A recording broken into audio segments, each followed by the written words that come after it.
Hey guys, I made a video about the Smith & Wesson Sigma for tspBTV, which you should go watch, but I wanted to elaborate on the infamous Glock lawsuit that I only covered very briefly in that video, so let's do it here. The first Sigmas, the SW9F and SW40F, were introduced in 1994 and were transparent Glock knockoffs.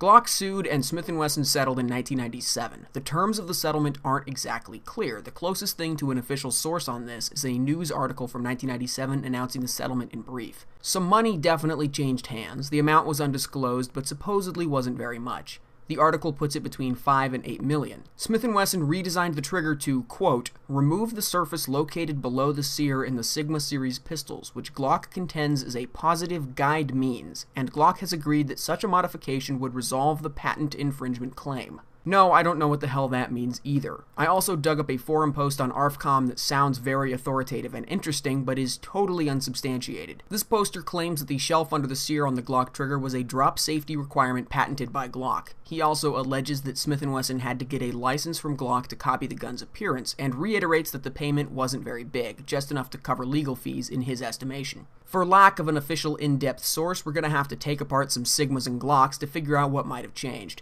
I have an older original SW40F, which was most likely built in early 1994. This should be from the first run of the pistols, the ones that inspired the lawsuit. I think mine is also from just before the 1994 assault weapons ban went into effect, which is why the original 15-round magazines are not LE only marked. My other Sigma is the SW9VE, which was made sometime in the 2000s. The VE series was introduced in 1998 or 1999, and was produced until Smith & Wesson replaced it with the SD series. All VE series pistols are guaranteed to be post-settlement, since the settlement was a year or two before this revision. We'll compare both of these guns to my second generation Glock 17. The second gen Glocks were introduced in 1988, and this gun was made in about 1993, so it would have been the gun that Smith & Wesson copied to make the original Sigma. I installed an Apex trigger spring kit into the SW40F to improve the trigger pull. It works well enough, though the trigger still isn't phenomenal or anything. The important thing is that the upgrade is just springs. The trigger itself, including the hinged safety mechanism, trigger bar, sear, etc., that stuff is all stock. The SW9VE and G17 are both stock. Before you take these guns apart, it should be obvious that the Sigma trigger isn't a one-to-one clone of the Glock. The rest of the internals are really close, but the trigger is actually different. First difference is the hinged portion of the trigger. On a Sigma, the lower half of the trigger is articulated. On the Glock, there's a trigger blade in the middle of the trigger. Both of these accomplish the same thing. The trigger cannot move back unless it's pulled deliberately. Additionally, the Sigma triggers have this extra spring here, which returns the trigger to the forward position even if the striker is not cocked. This accounts for part of the increased weight of the Sigma trigger versus a Glock trigger. But when we look back at the trigger bar and sear arrangement, there's not a lot of commonality between the Sigmas and the Glock. And I say Sigmas plural because the SW40F from 1994 and the SW9VE from the late 2000s have what appears to be identical sear design. This is the sear setup on the Sigma, same for both. Here it is on the second gen Glock 17. There is so little similarity between the design and layout that I can't begin to guess where this lower sear surface would be on any of the three guns. The sear on the Glock is part of the trigger bar, but on the Smith & Wesson it's a separate part. Also, the design is different. On the Smith & Wesson it's a machined part, but on the Glock it's a thinner piece of stamped metal. The way they move is different, as are the position and orientation of the spring, which you can see reflected in the different position of the rear pin.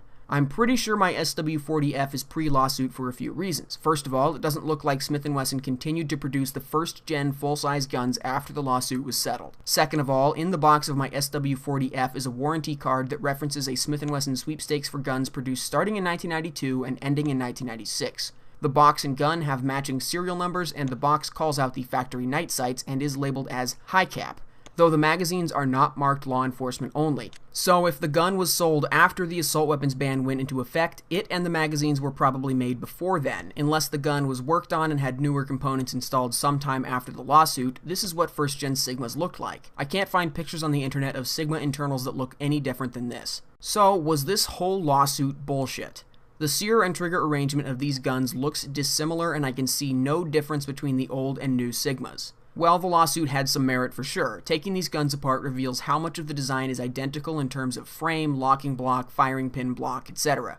But everything I've seen indicates the lawsuit was settled based on the merits of the sear design, and that seems crazy. Equally crazy that Smith & Wesson settled the lawsuit and then continued making the guns exactly the same forever? I doubt this piece of history is important enough that any official source will bother correcting the record. It is interesting that Smith & Wesson cloned the Glock so closely in the first place, given that they had to know they wouldn't get away with it forever. I've read speculation that it was just a short-sighted revenge burn. Glock beat Smith & Wesson to market with a gun chambered for .40 Smith & Wesson, their own in-house caliber. So Smith & Wesson decided if Glock could steal their cartridge, they'd steal Glock's gun. I don't believe that a company as big as Smith & Wesson would be that stupid for long enough to design, produce, and market a gun. It seriously looks to me like Smith & Wesson settled the suit over the one thing they didn't steal, but maybe that's just how the US patent system works. Whatever the case, it was a pretty big deal at the time. In addition to the lawsuit against Smith & Wesson, Glock gave its dealers an ultimatum to either stop selling Smith & Wesson products or stop selling Glock products. That's a big ask, but I bet it could have pushed Smith & Wesson to settle based on the rising popularity of Glocks and the falling popularity of Smith & Wesson. Does any of this matter? No, it sure doesn't. It's ancient history and doesn't affect you, the consumer, in any way, especially since the original Sigma is long since discontinued.